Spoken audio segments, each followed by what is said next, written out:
There's no feeling more intense than starting over. If you deleted your homework the day before it was due, as I have, or if you left your wallet at home and you have to go back after spending an hour in the commute. If you won some money at the casino and then put all your winnings on red but it came up black. If you got your best shirt dry cleaned before a wedding and then immediately dropped food on it. If you won an argument with a friend and then later discovered that they just returned to their original view. Starting over is harder than starting up. If you're not ready for that, like if you've already had a bad day, then what you're about to go through might be too much. Feel free to go away and come back. I'll be here. Alright, thanks for coming with me on this trip. I'll understand if you have to take a break at any point. Just find a safe place to stop and quit the game. And don't worry, I'll save your progress, always. Even your mistakes.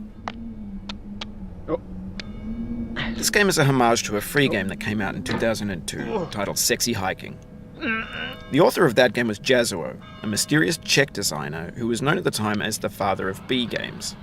And B games are rough assemblages of found objects.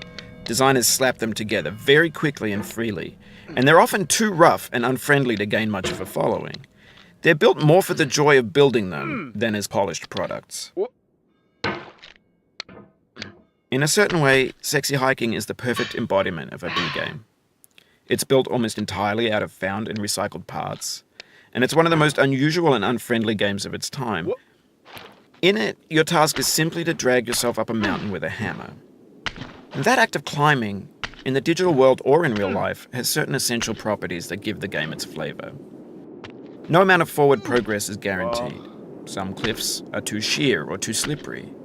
And the player is constantly, unremittingly in danger of falling and losing everything. Anyway, when you start Sexy Hiking, you're standing next to this dead tree that blocks the way to the entire rest of the game. It might take you an hour to get over that tree, and a lot of people never got past it. You prod and you poke at it, exploring the limits of your reach and your strength, trying to find a way up and over. And there's a sense of truth in that lack of compromise.